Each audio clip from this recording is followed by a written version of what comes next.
பல புதிய உறவுகள் நம்மளுக்கு கிடைக்கும் போது ஒரு சந்தோஷம் இருக்கலாம். ஆனால் இம்பார்ட்டன்ஸ்னு ஒன்று கொடுக்குறீங்க பார்த்தீங்களா, அதை யாருக்கு கொடுக்கணுமோ அவங்களுக்கு கொடுங்க. இன்பாக்ஸில் 100 மெசேஜ் கூட வரலாம், ஆனால் அந்த ஒரே ஒரு மெசேஜ், உனக்கு பிடிச்சவங்களோட மெசேஜ், அந்த மெசேஜுக்கு தான் வேல்யூ ஜாஸ்தி. நீ காலையில் எழுந்த உடனே அவங்கக்கிட்ட இருந்து ஒரு குட் மார்னிங் வராதா, என்ன செல்லும், அம்மு, பாப்பா, இந்த மாதிரி நிறைய வார்த்தைகள் இருக்குது. அதெல்லாம் வராதா அப்படின்னு ஏக்கப்பட்டு காலையில் எழுந்துக்கும் போதே ஒரு மெசேஜை பார்ப்போம். அந்த மெசேஜ் வரலன்னா ஒரு வலிக்கும். இன்றைக்கி பல பேருக்கு அந்த மெசேஜ் வராமலே கூட போயிருக்கு போல். அதை தயவுசெய்து அந்த மாதிரி இருந்தீங்கன்னா பழையபடி பழகுங்க.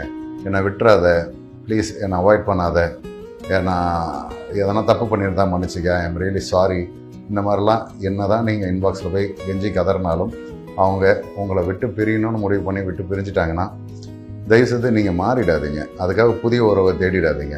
ஸோ அந்த உறவை ஒரேடியாக தூக்கி போட்டுறாதீங்க.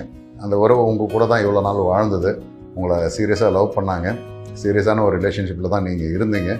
ஏதோ இந்த ஒரு பிரிவு, திடீர்னு ஒரு முடிவு எடுத்துடாதீங்க. கோவத்தில் எடுக்கிற முடிவு கண்டிப்பாக தப்பில் தான் போய் முடியும். ரொம்ப சந்தோஷமாக இருக்கும்போது வாக்கு கொடுத்துடாதீங்க, கோவத்தில் இருக்கும்போது முடிவு எடுத்துடாதீங்க அப்படின்னு சொல்லுவாங்க. ஸோ இதை என்றைக்குமே ஃபாலோ பண்ணிங்க. இன்னொருத்தருக்கு காயப்பட்டுட்டு இருக்காங்க, நீங்கள் கொடுத்த வாக்கால், நீங்கள் கொடுத்த அந்த சந்தோஷத்தால், இந்த ஒரு டெம்பரரியான ஒரு ஹாப்பினஸுக்காக யாரோ ஒருத்தரை இவ்வளோ நாள் சந்தோஷப்படுத்தின அவங்கள விட்டு போயிருக்கீங்க. ஸோ தயவுசெய்து அதை பண்ணாதீங்க. அந்த வலியை புரிஞ்சுங்க. So life is all about facing each and every problems. எல்லாமே இங்கே அப்ஸ் அண்ட் டவுன்ஸ் வரும், சேலஞ்சஸ் வரும். தயவுசெய்து மாறிடாதீங்க. எதை வேணாலும் மாறலாம் லைஃப்பில். உங்களோட கேரக்டர் மட்டும் மாறவே கூடாது. எந்த ஒரு காரணத்துக்காகவும் மாறிடவே கூடாது. புதுசாக எந்த ஒரு உறவு கிடைச்சாலும் அந்த கேரக்டர் மாறிடக்கூடாது. அதே மாதிரி எதை வேணாலும் இழக்கலாம், உங்களோட நம்பிக்கையை மட்டும் இழக்கவே கூடாது. அந்த நம்பிக்கையோட வாழ்க்கையை வாழுங்க. லைஃப் நல்லாயிருக்கும். நன்றி.